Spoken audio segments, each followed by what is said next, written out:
Many believe that good writing is created by following a series of rules. Others believe that they have to have been born with the talent to write. The reality is, neither of these are true. Writing is not a science, and it is also not a natural talent. Great writing is a result of a lot of hard work, but first you have to understand what writing is meant to do. Its purpose is to communicate an idea from one person to another. We have rules and guidelines to help prevent confusion. But understanding those rules isn't all you need to write well. It's only the beginning. Sounds daunting, I know, but let's start by showing you the most important rule of college writing. If you can say it with fewer words, then say it with fewer words. Sounds too simple, right? You'd be amazed how many make this simple mistake. Let's look at an example sentence. Sometimes I think that nutrition can be important because what you eat affects you. Now, when most people see this sentence, they don't think twice about it. If you care a lot about grammar and punctuation, which you should, then you may have noticed that there's technically nothing wrong with it.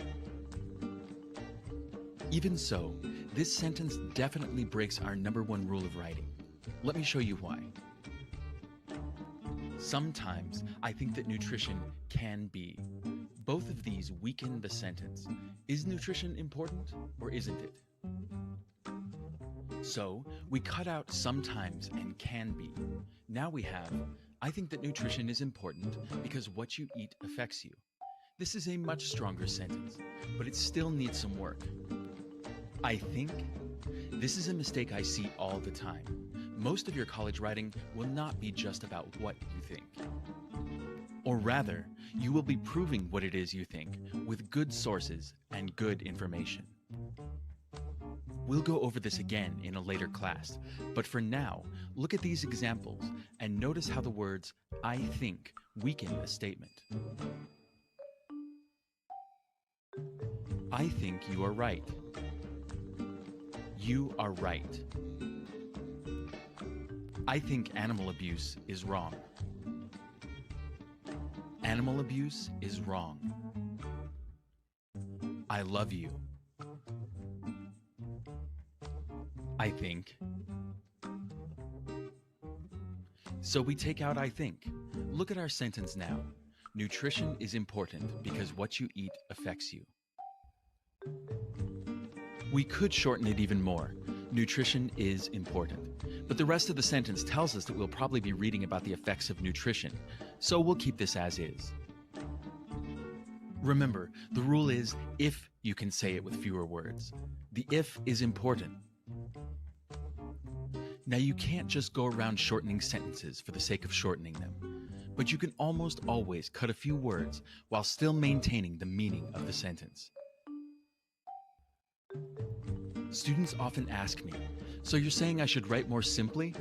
Yes, absolutely yes. Learning to write simple, direct sentences is the #1 way you can improve your writing and your grades in college.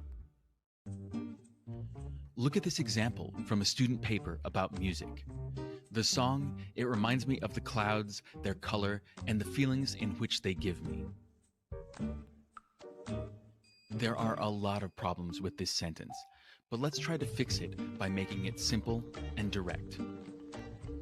This song reminds me of white clouds and good feelings.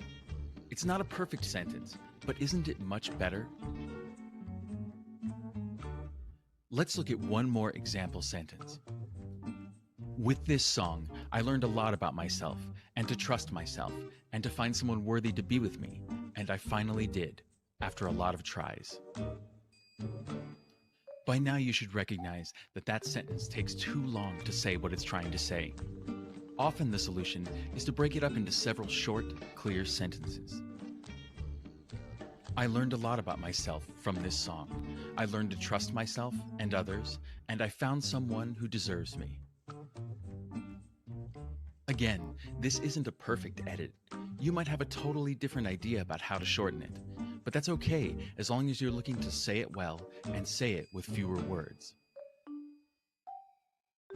This is the point where students often ask me, why are you asking us to make our writing shorter? Don't you want our papers to be long?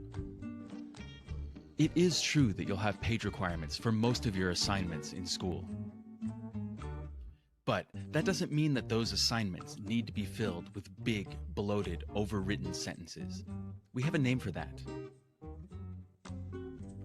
We call it fluff. Fluff writing is not acceptable. So this is the point of our class. I'm going to teach you two things.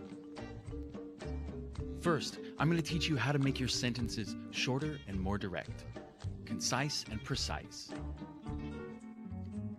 And second, I'm going to teach you how to add good, quality content to your papers. If your assignment is 4 pages and you write 3 pages of good content and 1 page of fluff, you are risking your good work and your grade on that 1 page of bad writing. Adding good content to your papers is easier than you might think. In class, we're going to call it the Writer's Toolkit. These lessons will be there for you when you feel stuck and overwhelmed. When you feel like there's nothing more to say about a topic, you can pull out your Writer's Toolkit and see if you can approach the topic differently. See if you can find a way to add more good content. Now you should know what it is we're going to study in class. Remember, if you can say it with fewer words, then say it with fewer words. If you have trouble with things like commas or run-on sentences, come see me on the first day of class. I have a lot of resources to offer you, but we are not going to be spending class time on the rules of grammar and punctuation. Instead, I hope to help you find your way to being a great writer.